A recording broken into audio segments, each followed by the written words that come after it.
এর উপদ্রব থেকে এবং নানামুখী ক্ষয়ক্ষতি থেকে, অদৃশ্য ক্ষয়ক্ষতি থেকে বাঁচার জন্য আমরা বাসাবাড়ি অনেক সময় বন্ধ করে থাকি। বন্ধ করা মানে হলো দরজা বন্ধ করা, কোনো কিছু বন্ধ করা। এখানে ঘর বন্ধ করা বলতে উদ্দেশ্য হলো যে ঘরে জিন ইত্যাদির প্রবেশের পথ বন্ধ করে দেওয়া। তো এই ঘর বন্ধ করার যে পদ্ধতিগুলো আমাদের সমাজে প্রচলিত আছে, এগুলো কতটা ইসলামসম্মত?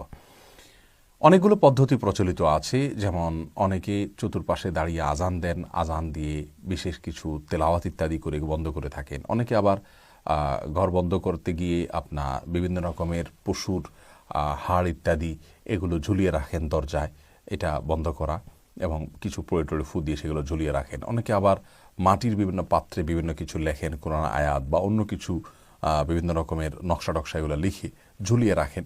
অনেকে কাগজে লিখে ঝুলিয়ে রাখেন।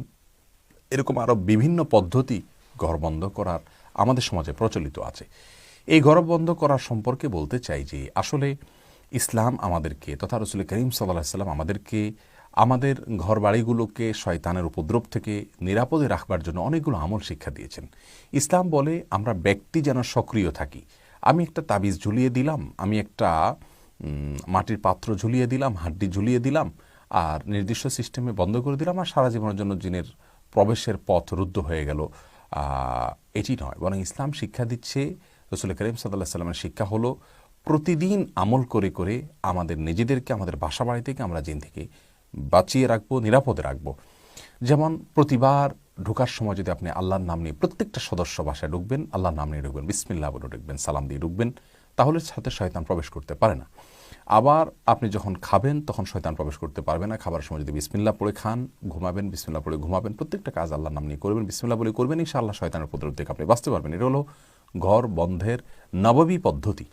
আর এর বাইরে শয়তান খুব কষ্ট দেয়, উপদ্রব করে, বাচ্চাদের ভয়ের কারণ হয়, ভয় পায় বাচ্চারা, বুঝতে পারছেন শয়তান হয়তো কষ্ট দিচ্ছে, তাহলে সেক্ষেত্রে সূরা বাকারার শেষ 2 আয়াত রাত্রে পড়ুন, যথেষ্ট হয়ে যাবে ইনশাআল্লাহ, হাদিসে রয়েছে।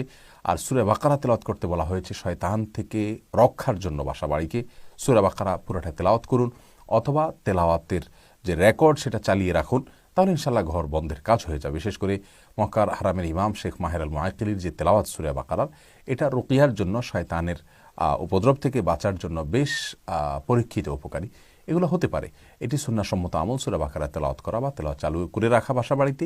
এটা ইনশাআল্লাহ বিদিনিল্লাহ আমাদের ঘরকে বন্ধ করবে, ঘরকে শয়তানের উপদ্রব থেকে বাঁচাবে। আমরা সুন্নাহকে জিন্দা করা উচিত, সুন্নাহর চর্চাটা বাড়ানো উচিত।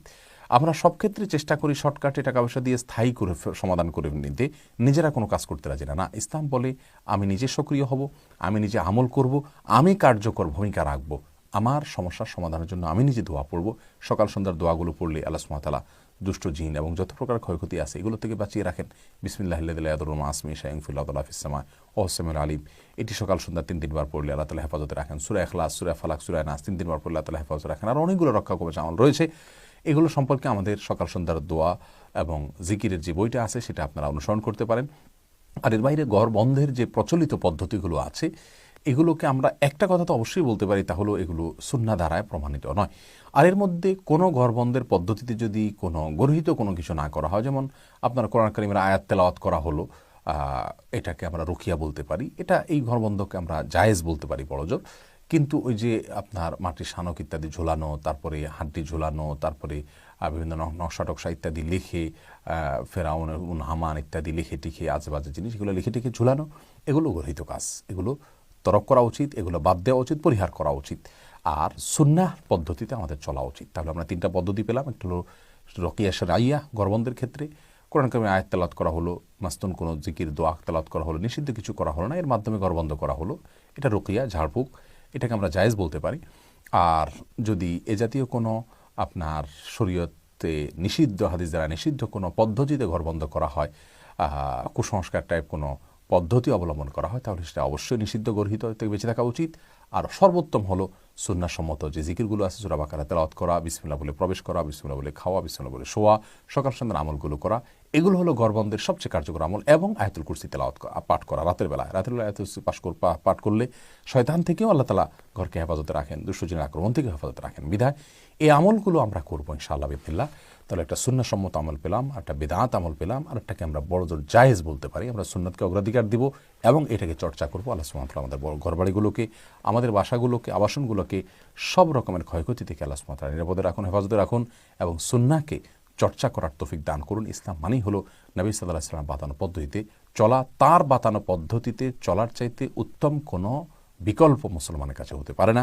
আসুন সেই পদ্ধতির পথে আমরা অগ্রসর হই। আল্লাহ আমাদের সবাইকে তৌফিক দান করুন। আসসালামু আলাইকুম ওয়া রাহমাতুল্লাহি ওয়া বারাকাতুহু।